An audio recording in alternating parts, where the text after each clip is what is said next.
Imagine waking up one morning to find that every single bee on Earth has vanished. No buzzing in the garden, no honey in your tea, and, wait for it, no more almonds. That's right, no almonds. Welcome to What If Horizons, where we dive into the wildest hypotheticals and explore the consequences of the impossible. Today, we're tackling a question that's as terrifying as it is tiny. What if all bees went extinct? Let's start with the obvious. Bees are more than just those little guys who ruin your picnic by dive bombing your soda can. They're the unsung heroes of the food chain, the winged workaholics of agriculture. Without them, our plates would look, well, depressing. Picture a world without apples, blueberries, or even coffee. Yes, coffee. I'll give you a moment to process that horror. Now, you might be thinking, so what? I'll just eat more meat. Oh, sweet summer child. Bees don't just pollinate your favorite fruits, they're also responsible for a third of the crops that feed livestock. No bees mean no alfalfa, which means no hay, which means cows are basically on a forced diet. Say goodbye to that juicy steak and hello to a sad, beefless existence. But it's not just about food. Bees are the glue holding ecosystems together. They pollinate wild plants, which in turn provide habitats for countless animals. Without bees, entire ecosystems could collapse like a poorly assembled IKEA shelf. Forests would thin out, rivers would dry up, and we'd be left with a planet that looks like it's been through a cosmic blender. And let's not forget the economic impact. Bees contribute billions of dollars to the global economy through pollination. Without them, farmers would have to resort to hand pollination, a labor-intensive process that would make your grocery bill look like a luxury car payment. Imagine paying $20 for a single avocado. Actually, wait, that's already happening in some places. But you get the point.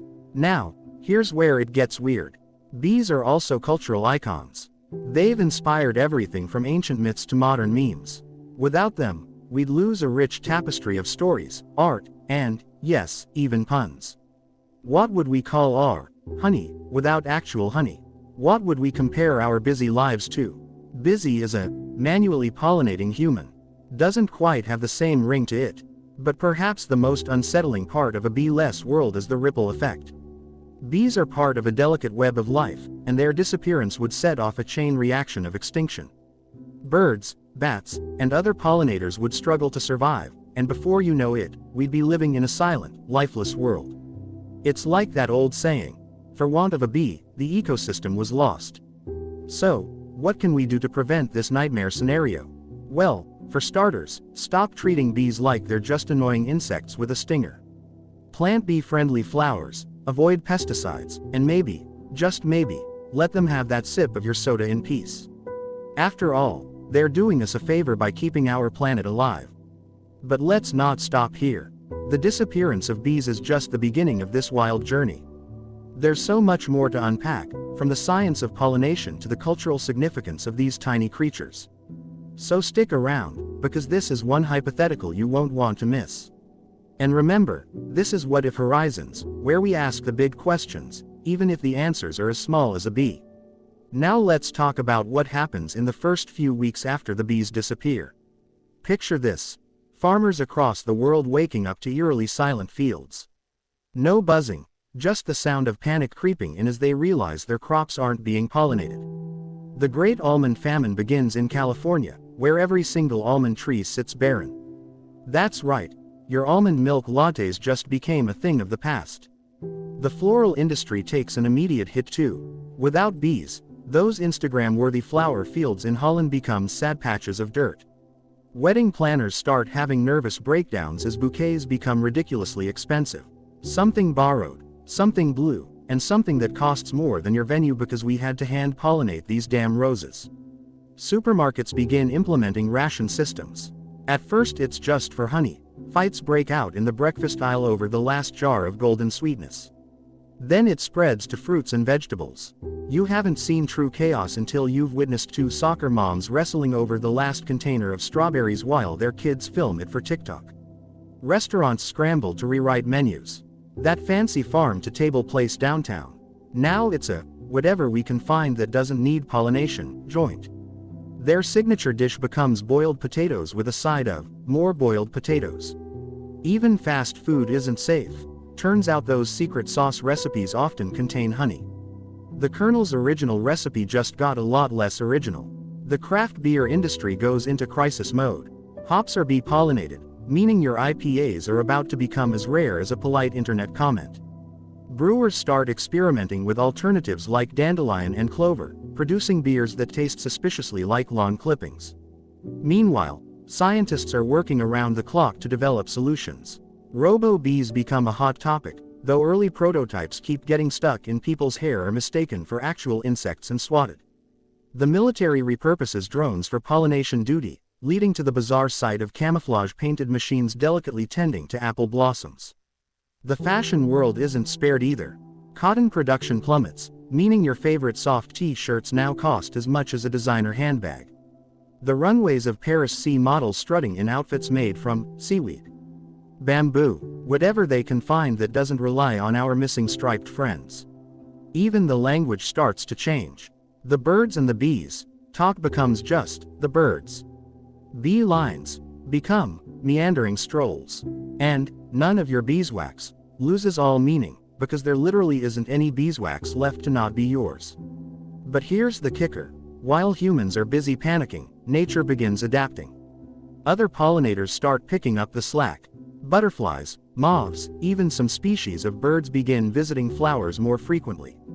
It's not enough, not nearly enough, but it's a start. The world won't end overnight without bees. It'll be a slow, painful transition to a new normal where everything is harder, more expensive, and significantly less sweet. Let's examine the long-term agricultural nightmare that unfolds. By year 2 without bees, we're looking at what experts cheerfully call the great reshuffling of global agriculture. Farmers are forced to make brutal choices. Do they grow wind-pollinated crops like wheat and corn, or attempt the backbreaking labor of hand-pollinating high-value fruits? Most choose survival over variety, leading to the most boring diets since medieval peasants ate nothing but turnips for 6 months straight. The price of remaining fresh produce becomes absurd. That $5 blueberry suddenly costs more than your phone bill. Supermarkets introduce fruit security guards to prevent black market berry smuggling. Meanwhile, the avocado toast crowd has officially disbanded, their brunch dreams crushed by $30 avocados that are mostly pit anyway. Governments initiate emergency measures. The U.S. launches Operation Pollination Nation, recruiting unemployed workers as professional flower ticklers. Training videos demonstrate the delicate art of using tiny brushes to transfer pollen. Surprisingly, the program has a 90% dropout rate when people realize how many peach blossoms one person needs to pollinate to earn minimum wage. Scientists discover some unexpected consequences. Without bees pollinating clover and other ground cover plants, soil quality begins deteriorating rapidly. Erosion increases, leading to more frequent dust storms that make 1930s Oklahoma look like a breezy day at the beach. The Midwest becomes known as the Dust Belt, where farmers wear goggles just to check their mail. The medical world faces strange new challenges. Honey-based remedies disappear from pharmacy shelves, forcing doctors to actually prescribe FDA-approved medicines instead of grandma's favorite folk cures. Propolis, a bee product used in many cosmetics and health supplements, becomes more valuable than gold. The black market starts dealing in stolen beehive remnants like it's some kind of sticky, sweet narcotic. Cultural shifts occur in surprising ways. That cute "Save the Bees" bumper sticker now reads like a tragic historical artifact. Beekeeping becomes a lost art taught only in specialty university programs, like Latin or alchemy. Children's books remove references to bees entirely, leading to confused kids who think honey comes from those little flies that used to exist. The tourism industry takes multiple hits. Honey-themed attractions shutter their doors. The famous Honey Festival in Slovenia becomes the sad memorial of what once was. Even wine tours suffer, as many vineyards relied on bee-pollinated cover crops to maintain soil health. Your Napa Valley getaway now comes with a side of dusty, crumbling hillsides. Perhaps most disturbingly, we start seeing the first signs of ecosystem collapse beyond agriculture. Certain wildflowers go extinct, taking with them specialized insects that depended on them. Birds that fed on those insects disappear next. It's like watching a row of dominoes fall in slow motion, except the dominoes are species and the table is our entire planet. But here's the strangest twist. Humans being humans, we start finding bizarre workarounds. Some genius invents a drone that distributes pollen-laden glitter, because why not make everything fabulous? Urban rooftop gardens switch to self-pollinating crops, creating weird cityscapes where tomatoes grow next to solar panels. And somewhere, a mad scientist is probably trying to crossbred a butterfly with a Roomba. As we enter year 5 of the beepocalypse, society has adapted in ways both ingenious and slightly unhinged. The term, fruit, has been redefined to include previously scorned items like zucchini and cucumbers, technically fruits, but let's be honest, nobody's excited about zucchini smoothies. The culinary world has embraced creative substitutions, with chefs proudly serving dishes like tomato-infused water and essence of strawberry that taste suspiciously like colored sugar water. The job market has undergone a bizarre transformation. Professional hand pollinators now command six-figure salaries, their delicate fingers insured for millions. These pollen pixies develop cult followings, with groupies chasing them from orchard to orchard. Meanwhile, former florists have retrained as floral preservation specialists, teaching people how to make silk flowers look slightly less fake. It's not glamorous work, but neither was selling overpriced roses to guilty husbands. Education systems have scrambled to adapt. Biology textbooks now include a mournful chapter titled, "Remember the Bees," while home economics classes teach students how to stretch a teaspoon of honey across an entire semester. School gardens focus exclusively on wind-pollinated crops, resulting in playgrounds surrounded by fields of swaying wheat that make every elementary school look like a Little House on the Prairie reenactment. The beauty industry has been forced to innovate. Without beeswax, lip balm manufacturers turn to alternatives like candelilla wax, leading to products that somehow both cost more and work less. Perfume companies struggle to recreate floral scents without actual flowers, resulting in fragrances with names like synthetic spring and vaguely gardenia-ish. The vegan movement ironically suffers its greatest setback when they realize most alternatives to beeswax and honey are not great. Religious and spiritual practices have adapted in unexpected ways. Honey-based rituals in various traditions have been replaced with agave syrup or maple syrup, though everyone agrees it's just not the same. The mead industry has collapsed entirely, leaving Renaissance fair enthusiasts in a perpetual state of mourning. Even the phrase, "land of milk and honey," has been downgraded to "land of milk and acceptable sugar substitutes." The entertainment world reflects our new reality. That charming animated bee movie from your childhood has been pulled from circulation for being too traumatic.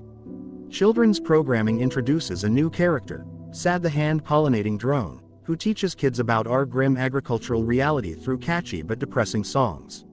Reality TV jumps on the trend with shows like America's Next Top Pollinator and Honey Heist, where contestants attempt to steal the world's last remaining jars from heavily guarded vaults. Urban planning has taken a strange turn. Cities now mandate pollination corridors, strips of self-pollinating plants winding through concrete jungles. These often become hangout spots for the growing community of amateur botanists who obsess over the few remaining flowering plants. Rooftop beehives have been replaced with, well, nothing really. Just empty rooftops that somehow look sadder than they should. The linguistic landscape continues to evolve. Bee has become a verb meaning to nostalgically recall when things were better. As in, I really be the days when fruit was affordable. The word, honey, has been largely retired from terms of endearment, replaced with sugar substitute, which, while accurate, isn't exactly romantic. Meanwhile, in laboratories around the world, scientists are working on increasingly desperate solutions. One team tries to train mosquitoes to pollinate. Disastrous. Another attempts to modify hummingbirds to carry more pollen. Messy. The most promising lead comes from an unexpected source. Bats. Turns out these nocturnal flyers are decent pollinators when properly motivated. The sight of farmers trying to work night shifts to accommodate bat pollination schedules would be hilarious if it weren't so tragic. A decade into our bee-less existence, we've entered what sociologists call the Great Simplification.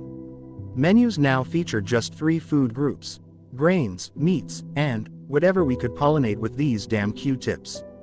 That artisanal food movement everyone loved, gone, replaced by government-issued nutrition bricks that taste like regret and sawdust. The world of fashion has slimmed down literally. Without cotton, we're back to wearing mostly wool and linen. Summer has become a sweaty nightmare of itchy outfits. The term, cotton underwear, is now used by historians when describing ancient artifacts from the early 21st century. Those trendy farm-to-table restaurants have rebranded as lab-to-table establishments, serving algae-based protein and 3D printed steak. The reviews are mixed. One food critic famously wrote, "The synthetic peach puree tastes exactly like childhood disappointment and chemical aftertaste." Global trade routes have completely rearranged. Countries that relied on cash crops like coffee and cocoa are facing economic collapse, while wheat and corn producers suddenly find themselves as world superpowers. The new geopolitical buzzword is bread diplomacy. Whoever controls the grain supply controls everything. The UN has introduced emergency summits to discuss flour. The medical field reports some surprising developments. Allergies are plummeting without pollen circulating everywhere. However, malnutrition-related illnesses are skyrocketing as diets become less varied. The pharmaceutical industry is working overtime to produce vitamin supplements for conditions we never knew existed. Scurvy is making a comeback. CDC warnings now read, like some kind of fruity pirate apocalypse. Art and culture have taken a dystopian turn. Still life paintings feature bowls of artificial fruit. Musicians have stopped using the bumblebee motif in classical pieces. That famous opera about the magical bee, rewritten as a tragedy about agricultural collapse. Broadway's latest hit, Les Pollinizables, a musical about hand-pollinating heroes fighting against ecological disaster. The sporting world adapted in unexpected ways. Beekeeping competitions transformed into high-stakes, pollen relay races. Extreme gardening became an Olympic event. Meanwhile, baseball players had to switch to synthetic beeswax for their bats, leading to endless complaints about the good old days of proper pine tar. Holidays lost some of their charm. No more honey-glazed ham at Christmas. No chocolate bunnies at Easter, just sad, solid carob ones. Halloween turned into a nightmare of recycled costumes and turnip-carved jack-o'-lanterns because pumpkins became too precious to waste on decorations.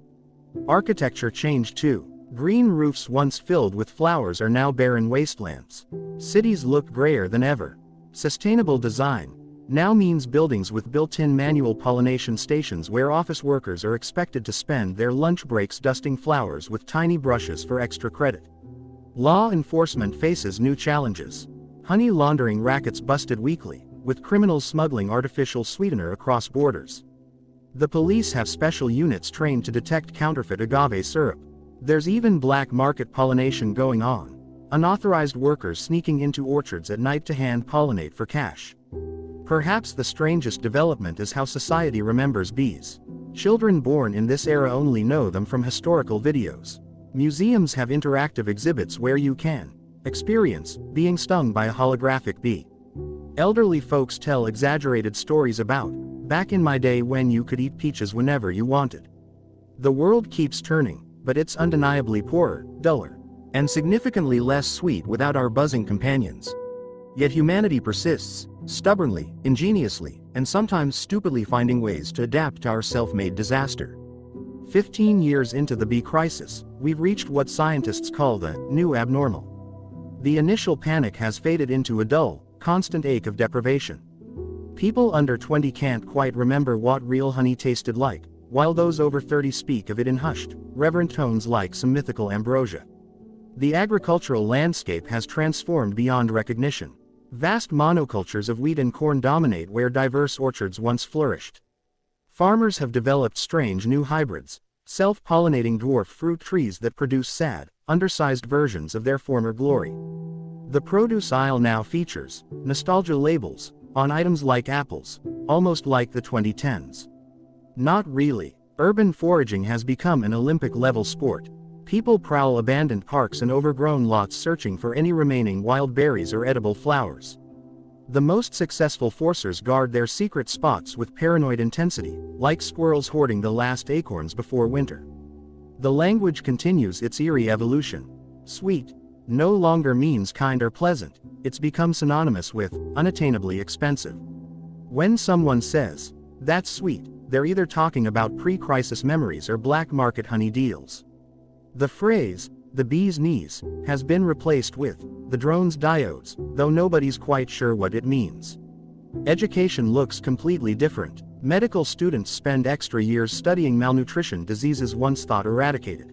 Culinary schools teach flavor enhancement techniques to make bland foods palatable.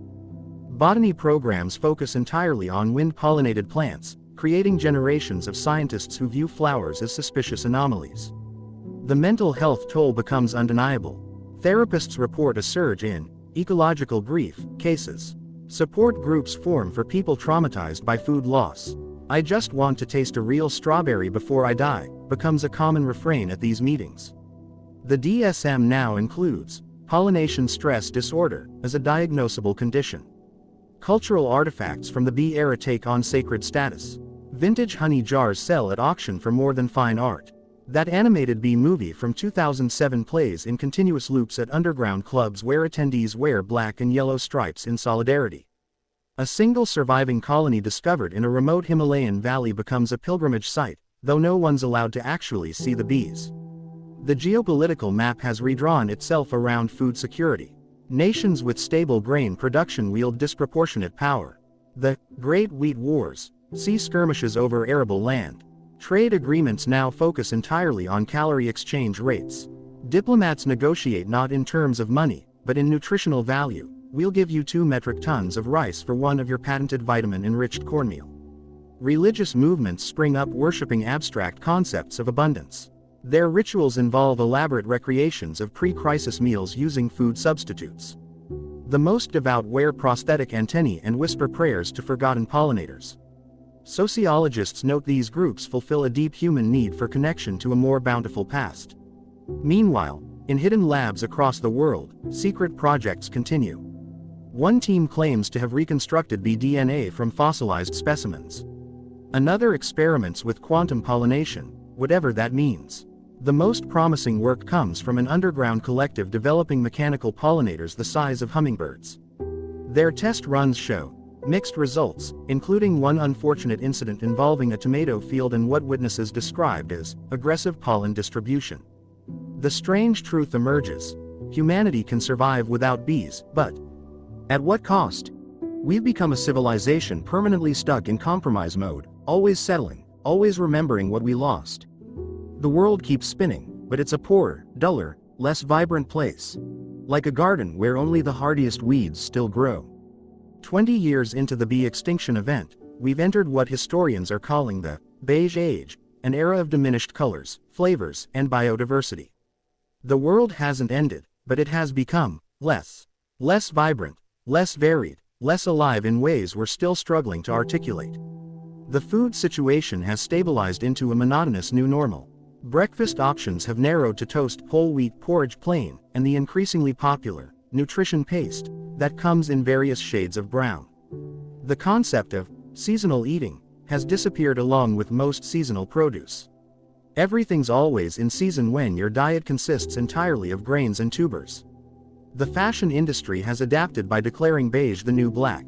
Without colorful dyes derived from pollinated plants, clothing comes in an endless array of earth tones.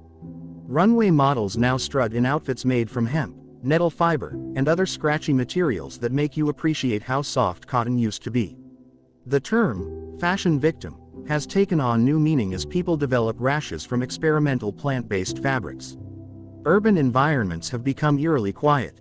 Without bees, many other insect populations have crashed, leading to what ecologists call the silent spring that Rachel Carson warned about, except it's permanent.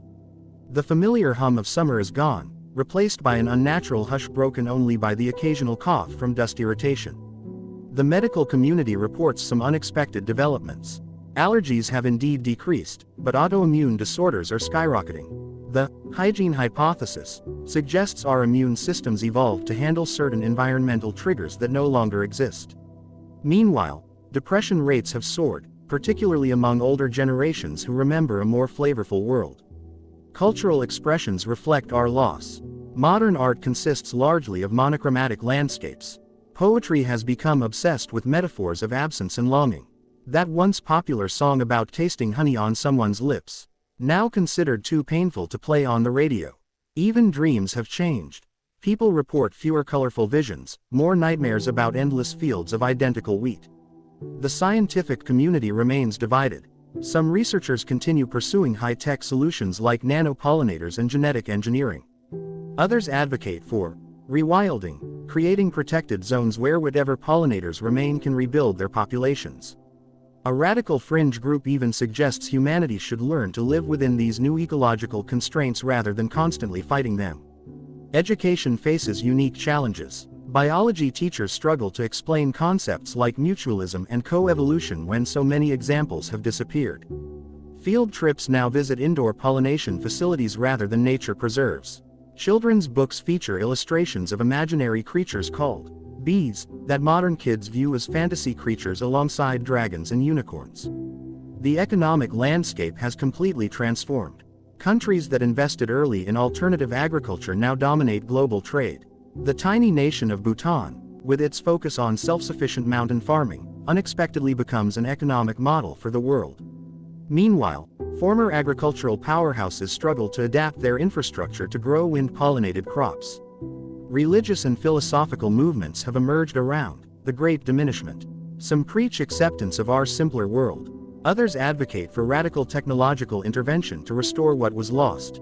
A particularly vocal sect believes the bees were divine messengers and their disappearance represents humanity's fall from grace. Perhaps most telling is how language continues to evolve. Words like blossom, nectar, and hive have shifted from literal meanings to metaphorical ones. The phrase, fruit of one's labor, now carries ironic weight when actual fruit remains a luxury. Even basic descriptors have changed. Without vibrant nature as reference, our color vocabulary has shrunk along with our palette. Yet amid all this loss, small signs of adaptation emerge. Urban gardens focus on hardy self-pollinating herbs. Community centers teach fermentation techniques to make bland foods more interesting. People share precious jars of pre-crisis honey at important life events like weddings and births, a taste of sweetness in an increasingly bitter world. The fundamental question remains, is this our new permanent reality, or just a transitional phase before something worse, or better, emerges? As one scientist famously remarked, ecosystems don't go extinct quietly. They go out with a series of bangs, then whimpers, then uncomfortable silences. We're living through those silences now, waiting to see what comes next. 30 years into the post-bee era, we've reached a peculiar equilibrium, what futurists are calling the Great Adjustment. Humanity hasn't just adapted to this new world, we've built entire cultures around its limitations. The children born in this era don't mourn what they never knew, while their grandparents cling to fading memories of richer times. The agricultural revolution we never wanted is in full swing. Vertical farms dominate city skylines, growing limited varieties of self-pollinating crops under artificial lights. The countryside tells a different story. Vast expanses of automated grain fields patrolled by pollen drones that look suspiciously like the toy quadcopters from the early 2000s, just with more brushes and less fun. The culinary arts have reinvented themselves through sheer necessity. Flavor scientists work around the clock engineering taste experiences that mimic lost fruits and vegetables. The most popular restaurant chain, Blanditos, proudly serves nutritionally optimized meal cubes in 5 interchangeable shades of tan. Their slogan, "It's food." Mostly, cultural norms around eating have shifted dramatically. What used to be private meals are now communal, nutrition events, where people combine their ration credits for marginally more interesting fare. Dinner parties feature elaborate displays of food substitutes arranged to vaguely resemble pre-crisis dishes. The host always apologizes for the lack of variety while guests politely pretend not to notice. The medical field reports an alarming rise in dietary dementia, a condition where older patients can vividly recall the taste of foods that no longer exist, causing severe distress. Treatment involves carefully managed exposure therapy using the best available substitutes. Younger doctors, having never tasted real honey, struggle to understand why patients get emotional over golden syrup. Education has taken a practical turn. Schools teach applied pollination alongside math and reading. Children practice transferring pollen in rooftop gardens, though everyone acknowledges it's more symbolic than practical. History classes spend weeks on the Great Pollination Crisis, though students increasingly view it as ancient history, like the Bronze Age collapse or the disappearance of blockbuster video. The arts continue to process our collective loss. That famous still life painting of fruit, now considered a form of historical documentation.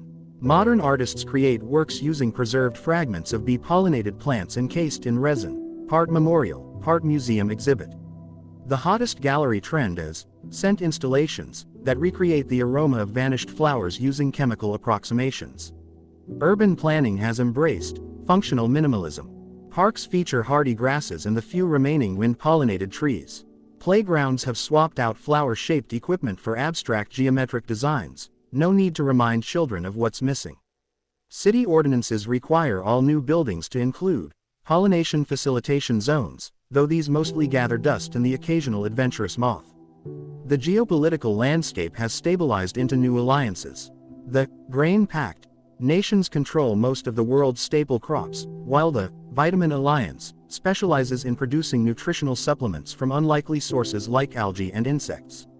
Trade negotiations focus on balancing macronutrients rather than currencies.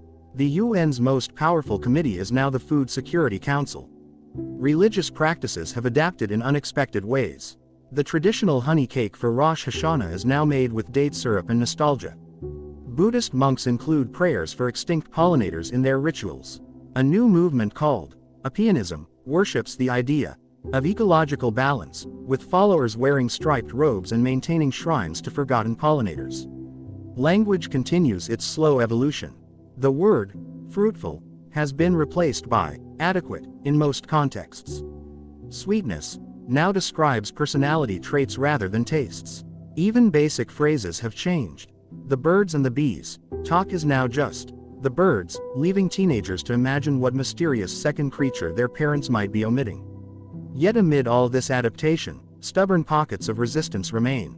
Underground flavor clubs trade illegal preserves made from hoarded pre-crisis fruits. Rogue botanists maintain secret gardens of vanishing plant species. And in hidden labs, scientists still work to bring back what was lost, whether through to extinction technology or more radical solutions not yet imagined. The world hasn't ended without bees. It's just become different. Not worse in every way, not better in any obvious way, just irrevocably changed. As one philosopher noted, civilization isn't measured by how we thrive in abundance, but by how we adapt to scarcity. By that measure, we're building a civilization unlike any before it. 50 years after the last bee buzzed its final flight, humanity has reached what anthropologists call the forgetting. Those who remember a world with bees are now elderly, their childhood memories of orchards and flower gardens fading like old photographs left in the sun. The generations born into this new reality have built their own normal, one where the term fruit refers to a category of government-issued vitamin supplements rather than something that once grew on trees. The agricultural systems have stabilized into a dystopian efficiency. Massive automated greenhouses stretch across former deserts, growing the dozen or so crop varieties that don't require insect pollination. The Green Wall project in the Sahara has ironically become the world's breadbasket, its solar-powered hydroponic towers producing endless streams of uniform, nutrient-fortified soy-wheat hybrid. Food is no longer something to enjoy, it's fuel, measured in calories and essential amino acids, distributed via biometric ration cards.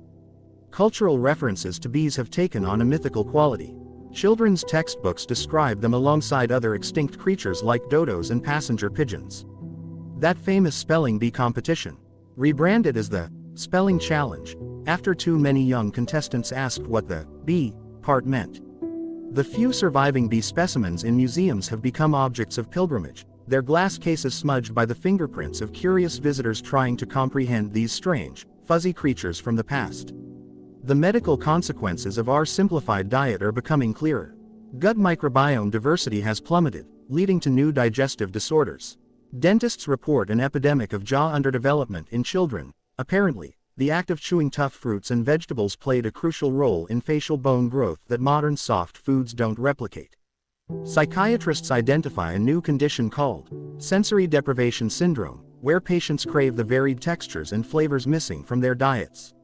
Urban environments have transformed into sterile landscapes. The few remaining parks feature artificial grass and plastic trees that never need pollination. Cities have started installing sensory stations, where citizens can experience simulated smells of extinct flowers, though most younger visitors find the concept of fragrant blossoms vaguely unsettling. Rooftop gardens now grow exclusively algae and edible fungi, their caretakers viewed with the same mix of respect and pity as medieval monks tending herb gardens during the Dark Ages. The arts have become obsessed with recreating what was lost.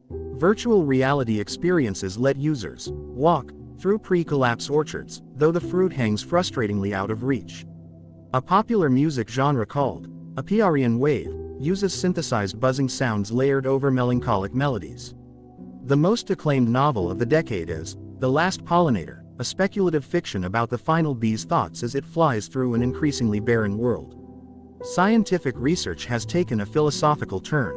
With little left to preserve, ecologists have shifted from conservation to reconstruction, debating which lost species should be prioritized if the extinction technology ever becomes viable. The be or not to be controversy divides academia, with some arguing resources should go toward reviving keystone pollinators, while others advocate for more charismatic megafauna that might better capture public imagination and funding. Economic systems have adapted in unexpected ways. The concept of food miles has been replaced by nutrient credits, with individuals trading their allocations of scarce vitamins and minerals. A thriving black market deals in pre-collapse food memorabilia. Empty honey jars sell for thousands, while a single preserved strawberry recently fetched more than a luxury vehicle at auction.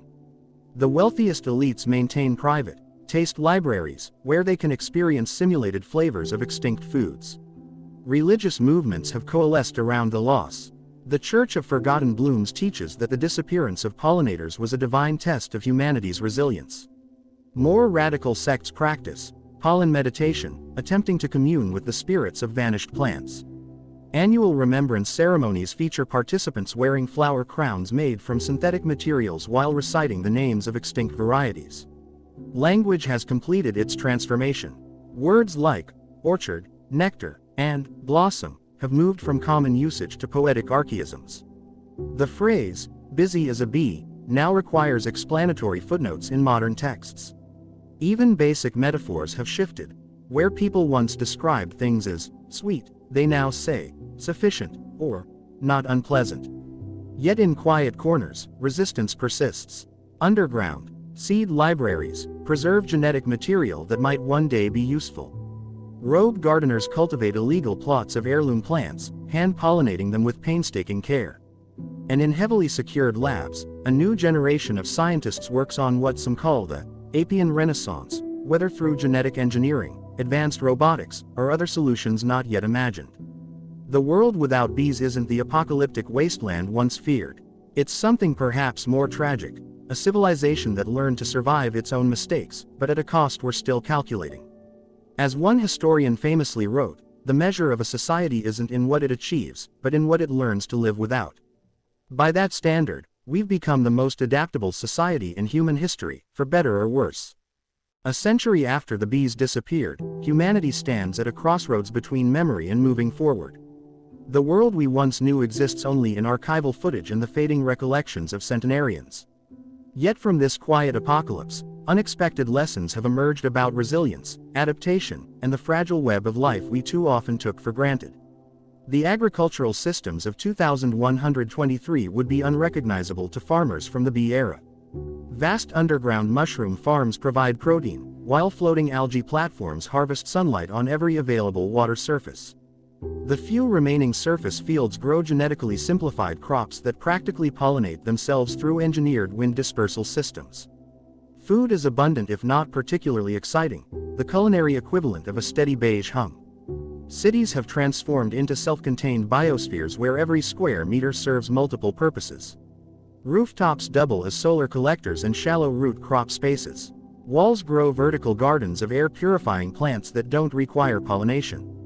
Even sidewalks incorporate permeable surfaces that funnel rainwater to hidden hydroponic systems below. It's efficient, sustainable, and utterly devoid of the chaotic beauty that once characterized human habitats. Medical science has made peace with our new dietary reality. Personalized nutrition regimens account for each individual's microbiome and genetic predispositions. The Great Diet Shift has ironically led to some health improvements, lower obesity rates, reduced sugar-related diseases, though at the cost of gustatory joy. Hospitals now include sensory therapy, wings where patients can experience simulated smells and tastes of long-lost foods as mental health treatment. Cultural expressions have fully embraced this post-B world. The visual arts favor abstract forms over nature depictions. Music has developed new scales to replace the natural harmonics, once found in buzzing wings and rustling leaves. Literature has birthed an entire genre called ecological nostalgia, stories imagining what the world was like when more species shared our planet. The most popular virtual reality experience remains a day in the garden, letting users experience what walking among flowers might have felt like. Scientific consensus has reached a sobering conclusion: we didn't just lose bees. We triggered a cascade of ecological simplifications that may take millennia to recover from, if ever. Yet this realization has sparked a new philosophical movement, humble biology, that emphasizes working within ecological limits rather than attempting to dominate nature. The most promising research now focuses not on replacing what was lost, but preventing further collapse. Young activists have launched the Reconnection Project, attempting to rebuild humanity's severed relationship with the natural world. Using gene banks and extinction technology, they've established isolated, living museums, where reconstructed ecosystems thrive under careful supervision. The first successful reintroduction of a bioengineered pollinator species last year sparked celebrations worldwide, though scientists caution it's a small step in a very long journey. The economic models of the past have given way to circular vitality, systems that account for ecological services in every transaction. Children learn resource literacy alongside reading and math. Corporations face mandatory ecological impact statements that make old-fashioned environmental regulations seem quaint by comparison. The bees, in their absence, taught us the true value of what we once received for free. Perhaps the most profound change has been psychological. After generations of taking nature's bounty for granted, humanity has developed what philosophers call the gratitude reflex, a constant awareness of our dependence on fragile systems. Where once we saw ourselves as masters of nature, we now understand we're merely one thread in a larger tapestry we nearly unraveled. As this thought experiment concludes, consider this: the world without bees isn't just a warning, it's a mirror. How we respond to smaller ecological crises today determines whether our grandchildren inherit a thriving world or spend centuries painstakingly rebuilding what we carelessly destroyed. The choice remains ours to make, and the time to make it is now. If this journey through a bee-less world has made you think, laugh, or look differently at the next flower you see, do us a favor: share this podcast with someone who needs to hear it. Drop us a comment about what shocked you most. Subscribe to What If Horizons for more mind-bending explorations of the fragile world we call home. And the next time you see a bee, maybe give it a little nod of thanks before it buzzes away.